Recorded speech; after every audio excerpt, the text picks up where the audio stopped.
বাংলাদেশ স্বাধীন হওয়ারও প্রায় ২০ বছর পূর্বে, আজ থেকে প্রায় ৬৬ বছর আগে প্রায় ৩৫ একর জমির উপরে প্রতিষ্ঠিত হয় ঢাকা নিউ মার্কেট, যা বাংলাদেশের সবচেয়ে প্রাচীন শপিং কমপ্লেক্স হিসেবে পরিচিত।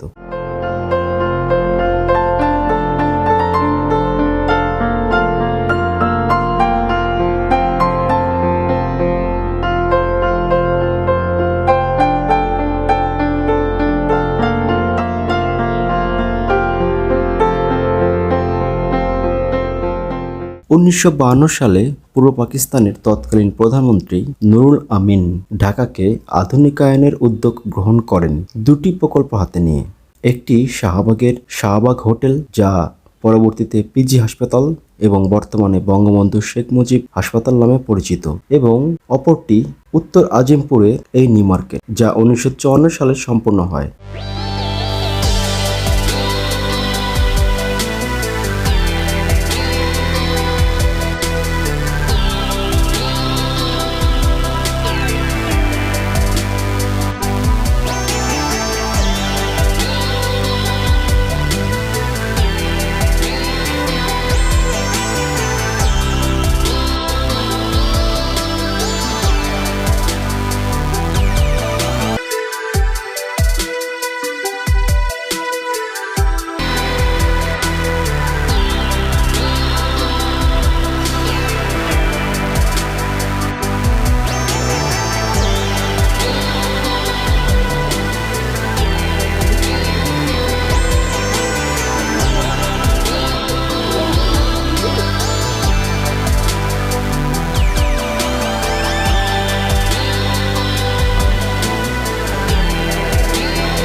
নিউ মার্কেটের এরিয়া কিন্তু ত্রিভুজ আকৃতির, ৩টি প্রধান গেট ও প্রায় ৪৪০টির মতো দোকান রয়েছে।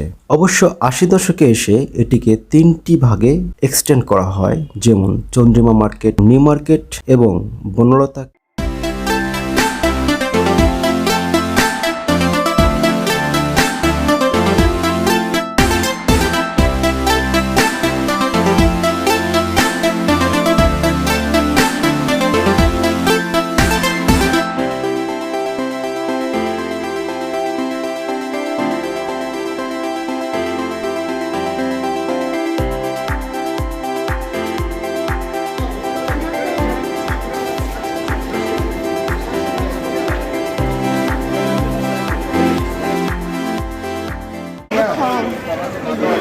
কই চলো যাই, দেখো কত করে চাই।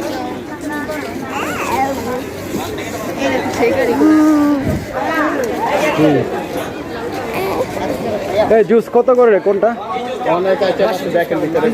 আগে দামটা বল ভাই। ৮০ টাকা।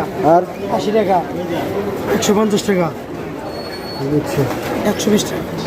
সাধারণত সকাল ৯টা থেকে রাত ৮টা পর্যন্ত খোলা থাকে এই মার্কেটটি, তবে প্রতি মঙ্গলবার ফুল টাইম এবং বুধবারে হাফ টাইম বন্ধ থাকে। নিত্য প্রয়োজনীয় সবকিছু, এমনকি খুব কম প্রয়োজনীয় জিনিসপত্রও এখানে পাওয়া যায়। সাধারণত প্রতিদিন ২০ থেকে ৩০ হাজার এবং ছুটির দিনগুলোতে প্রায় এর দ্বিগুণ জনসমাগম হয়ে থাকে এখানে।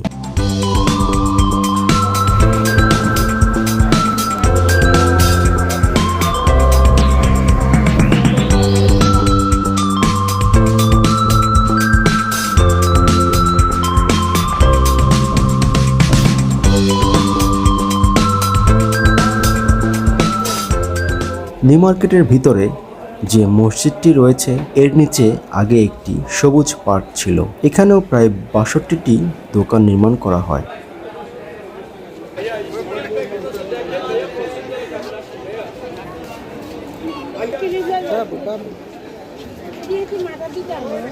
ঢাকার এমন কোনো রিক্সা চালক নেই যে এই স্থানটি চিনে না, তাই আপনি এর আশেপাশের যে কোনো স্থান থেকে খুব সহজেই এই স্থানটিতে পৌঁছাতে পারবেন।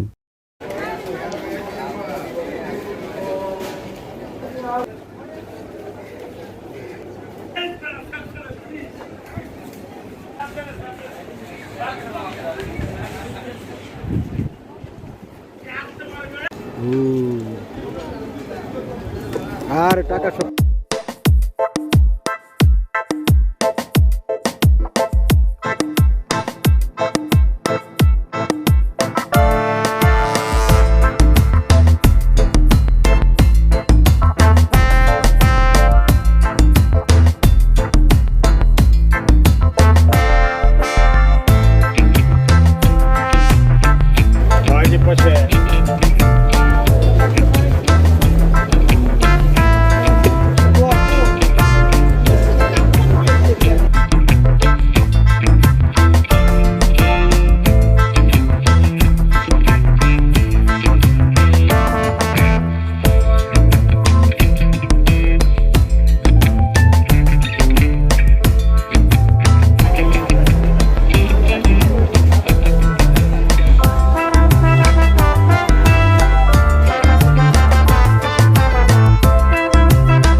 যদি আমরা ম্যাপ দেখি এটির অবস্থান হচ্ছে ঢাকা কলেজের থেকে একটু সামনের দিকে অথবা আজিমপুর পিলখানা থেকে অপোজিটে। সবচেয়ে সহজ উপায় হচ্ছে নীলক্ষেতের পাশেই, এবং আরো সহজ উপায় হচ্ছে এটি ঢাকা ভার্সিটি থেকে একটু বাম দিকেই এর অবস্থান।